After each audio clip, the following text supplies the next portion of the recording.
Halo teman-teman, selamat datang di bacaan astrologi. Kali ini untuk minggu atau pekan tanggal 27 April tahun 2020. Bacaan ini adalah sepenuhnya ulasan astrologi buat teman-teman yang ingin melihat ulasan dengan kartu tarot. Ini bukan bacaannya. Silahkan lihat ke video yang lain. Dan buat teman-teman yang masih ingin meneruskan melihat video ini adalah bacaan yang kolektif untuk semua kita melihat energi yang ada di langit dan bagaimana kita mengerti cerita yang ingin disampaikan dengan perjalanan planet di atas tanpa melihat secara khusus bagaimana dampaknya langsung ke diri sendiri.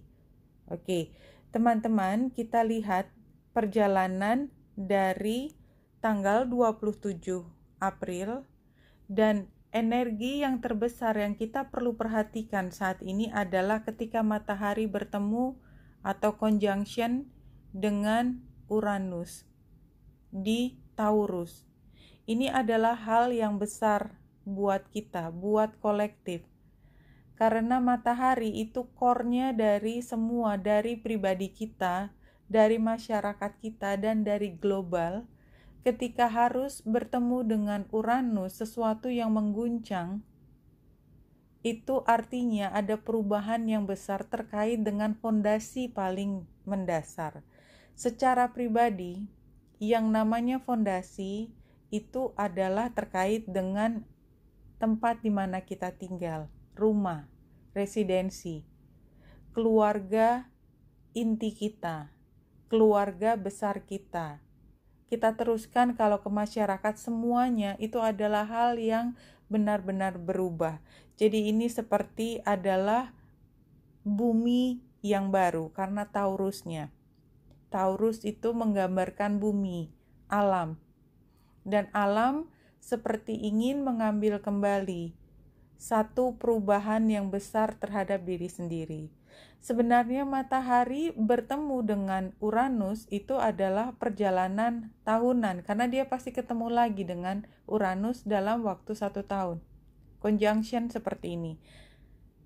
Dan kalau Uranusnya pun retro, tetap biasanya sekali karena dia berjalannya sangat lambat. Matahari relatif lebih cepat, jauh lebih cepat daripada Uranus bergerak.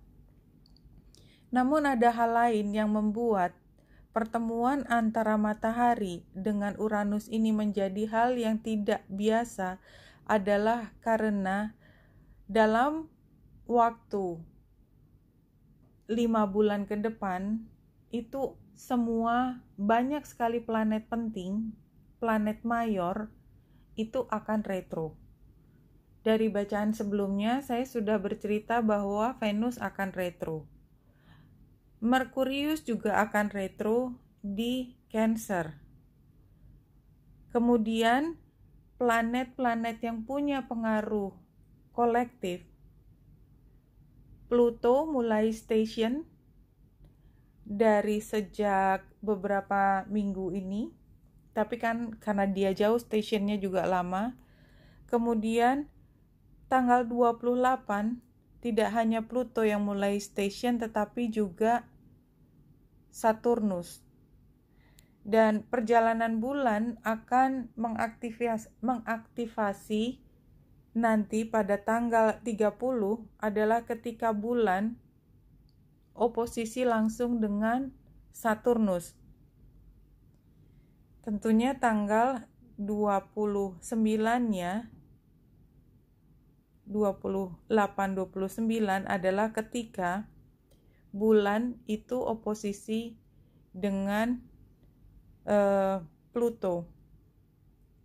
Jadi memang mau tidak mau semuanya itu harus melewati masa melihat lagi ke dalam diri, dan itu dipicu oleh hal yang ada di luar diri kita karena planet-planet yang jauh yang berpengaruh kepada kita dan kemudian langsung mengaktifasi posisi tempat kita sekarang. Jadi Perubahannya adalah saat ini yang paling dekat adalah kita mulai berpikir tentang jalan yang baru ke arah depan, tempat di mana kita berpijak, itu yang paling besar, tetapi lingkungan juga berubah sehingga sebenarnya yang terjadi adalah pergeseran yang lengkap dalam skala yang besar di mana kita menjadi bagian dari perubahan tersebut.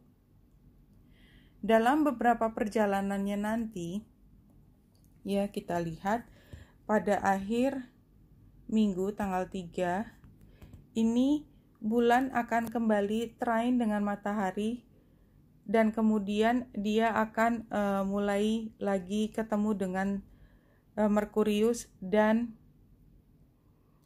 Uranus di Taurus ketika sedang berada di Virgo, dan ini menunjukkan bahwa perubahan pada akhir minggu itu sudah dilihat tidak lagi sebagai ekspresi dari iya atau tidak, tapi adalah ekspresi dari bagaimana kita mempersiapkan perubahan tersebut. Nah, proses sepanjang minggu ini dari hari Senin sampai hari Sabtu adalah ketika kita ingin menjawab iya atau tidak. Dan most likely akan iya. Dan kalau iya, itu punya implikasi terhadap banyak hal, termasuk orang-orang terdekat kita. Dan ketika sampai pada harinya, kita paham bahwa semua orang sudah on board, orang-orang terdekat kita, maka akan ada sesuatu yang membuat kita mulai merencanakan secara terinci bagaimana kita menghadapi perubahan ke depan. Itu yang saya lihat yang paling besar dari apa yang akan kita alami minggu depan. Secara detail tentu saja kita lihat bacaan yang harian. Oke, Wenita Indrasari sini, semoga membantu. Salam hati dan cahaya.